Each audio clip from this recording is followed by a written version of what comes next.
What's going on, guys? J-Hoy back with you. Today, welcome back to NHL 22. Literally an hour ago, news broke with a massive trade in the NHL. A star player gets moved. So that kind of triggered something for me. Let's take a look at some of the big trades that have happened so far this offseason. So congrats to the Colorado Avalanche to winning the Stanley Cup. You know, good try to Tampa Bay, of course, alongside the rest of the teams. But we are here, like I said, big trades so far this offseason. One dating back to June 16th. I don't remember if that was after the Stanley Cup ended or not.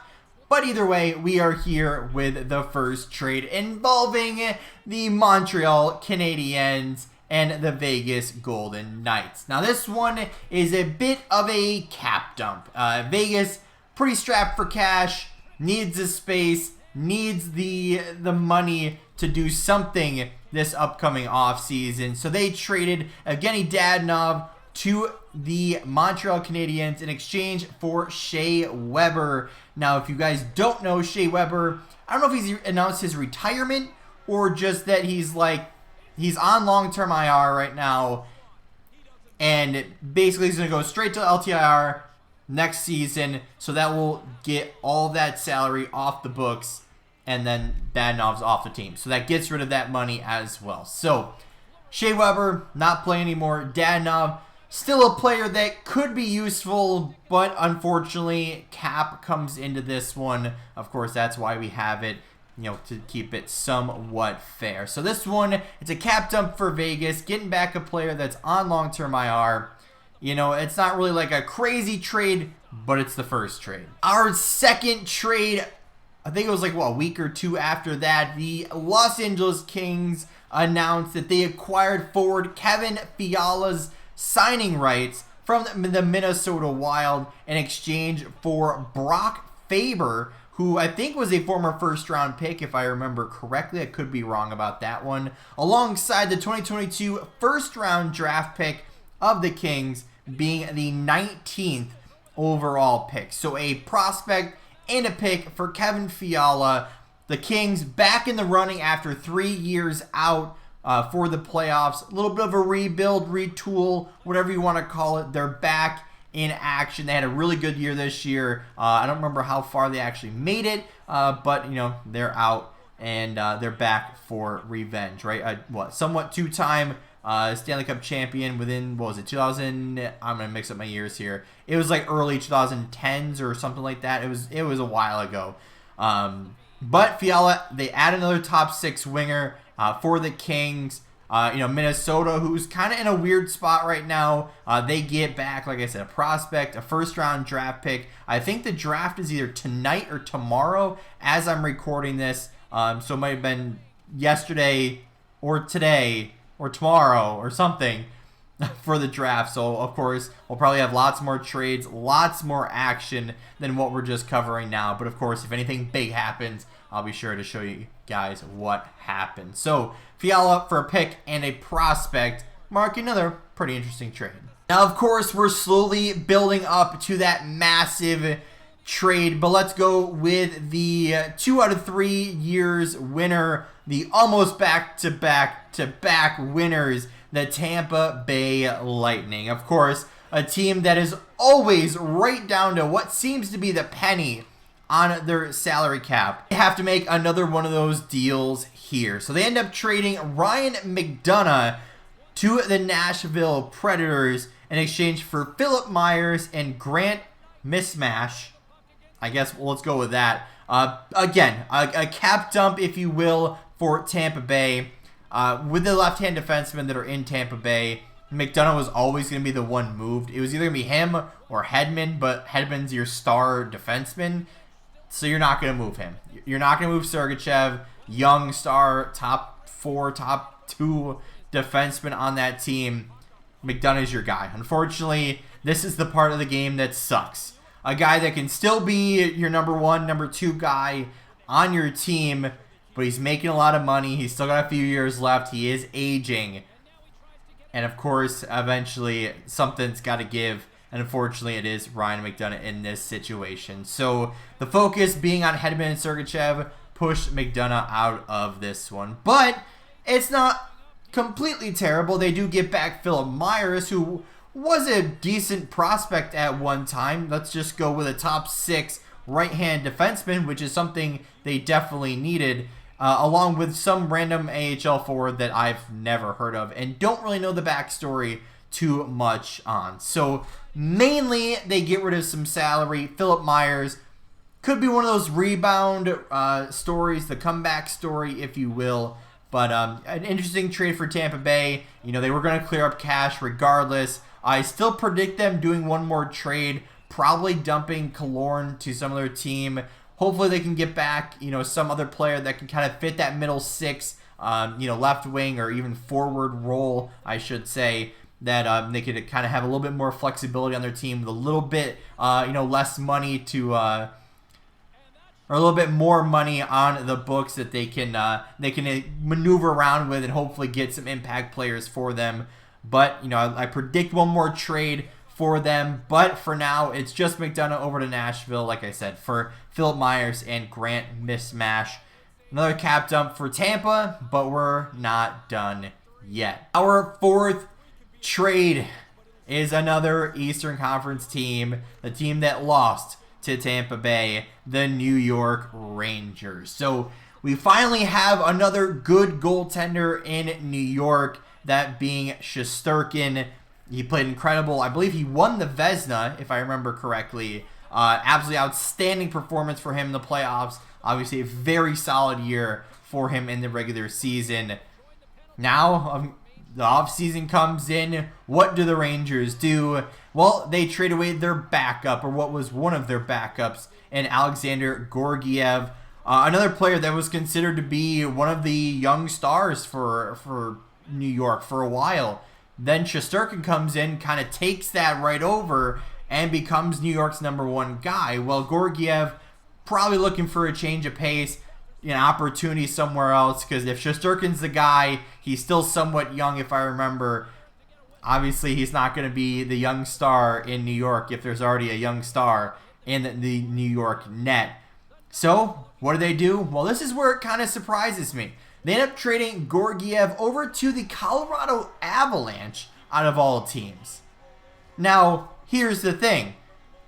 To trade away Georgiev, not surprising, right? With Shesterkin being your guy now, it's not surprising. But they just traded him to a team that already has 2 goalies, right? They have Kemper and they have Francouz. Well, Francouz has been kind of a little bit more of a solid guy. Kemper is due for probably a decent-sized payday, and they're probably not going to be able to afford and or want to pay Kemper the money that he's probably going to get to some random other team. So this is where Georgiev comes in. You get him in, maybe what, $1 and a half as a backup goaltender for a year, 2 years, 3 years, something like that. You kind of have him and Francouz kind of as a platoon, or, you know, battle it out for the starting spot. And then Kemper goes who knows where. But it's a very interesting trade for Colorado. That must mean one of them's on the way out. And given that Kemper is the rumored one, then that's kind of pretty. You know, you can see the sight for Colorado there. So Kemper must be on the way out. You know, again, congrats to Colorado. You know, your goaltender situation is very interesting. But we move on to our final trade. Our 5th and final trade that happened, like I said, literally like an hour ago for me as I'm recording this. The Ottawa Senators. Yeah, you heard me right. The Ottawa Senators, out of all teams, actually made a trade, and arguably not a horrible one. So they acquire Alex DeBrincat from the Chicago Blackhawks in exchange for the 7th overall pick this year, along with a 2nd round pick being the 39th overall pick, along with 2024 3rd round pick that is Ottawa's pick. in exchange for Alex. So here's the question. Now, is this a good trade? Let's just, forget the teams involved. Is this a good trade? DeBrincat, young star, 24 years old, is putting up big points alongside of two legendary players in the game, Taves and Kane, on a team that's in a rebuild. Okay, trading for the 7th overall pick, which a player that could be 2, 3, 4, 5 years away from the NHL, a 2nd round pick that, of course, who knows, what that's going to be, and a 3rd round pick from 2 years from now for 1 more year as an RFA, and then 1 year away from, or he's an RFA going into next year, and I think the year after that he turns into a UFA, I believe. So here's the thing. It's a really surprising trade. If you were going to trade a player like DeBrincat, I would have pictured it to a completely different team, like a contending team. But then here's the thing is you wouldn't have gotten the 7th overall pick. But here's the thing. Chicago, Ottawa, both teams in the middle of a rebuild. Chicago making big trades to acquire Seth Jones, Tyler Johnson, getting rid of Adam Boquist, for that Seth Jones trade. And then you trade away DeBrincat? That doesn't really make sense to me, given that this player most likely is a few years away. The 7th overall pick is what I'm talking about. A few years away from really making an impact in the NHL. So if you're trading away your arguably best player in DeBrincat, what does that mean for Kane and Taves? Does that mean you're going to try to trade them and go through a full-on rebuild? Because you don't really have a true goaltender. Your legendary players, with the exception of Kane and Taves, are pretty much gone, right? Fleury, Keith, Hjalmarsson, Seabrook, all those guys, Saad, Patrick Sharp, like all those key guys that have been, their championship winning players are pretty much all gone. So are you going full-blown rebuild? Are you going to trade Seth Jones and try to get back some of, some prospects or picks or what? Are you going to do the same thing with Kane and Taves? Like, I don't get it from the stance that you just got really good players in Doc, DeBrincat. You still have Kane and Taves. You're starting to build your team back. And then you step back again to get some picks. Now, if they don't think that they could have paid him the money that he wanted, or maybe his asking price was too much on an extension, or, who knows what the conversation was there, it's still very interesting because Ottawa's not in a good spot to win either. So, yes, they're on the, uptick here, if you will, if you want to say that, right? They have some players there. They're starting to get a decent team, but they're still probably 2, 3, maybe 4, 5 years away from truly competing with these top teams like your Colorados, your Vegases, your Tampa Bays, your New York Rangers, those top teams.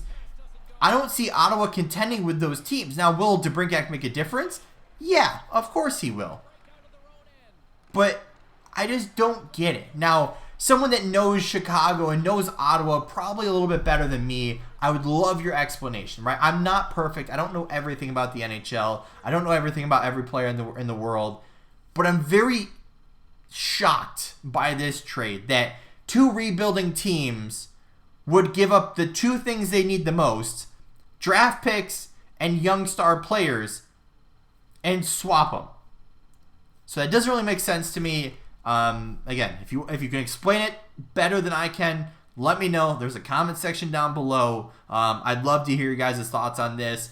Interested to see what happens as the NHL draft starts. I think it's either tonight, tomorrow, yesterday, today. I don't really know what's going on anymore, but I can't wait to see what happens. But that's going to do it for today's video. If you did enjoy, hit that like button down below if you haven't yet. Or if you're brand new here, make sure to subscribe, turn those notifications on so you never miss an upload. And don't forget, you can always change your mind later. With all that being said, guys, we'll see you in the next one.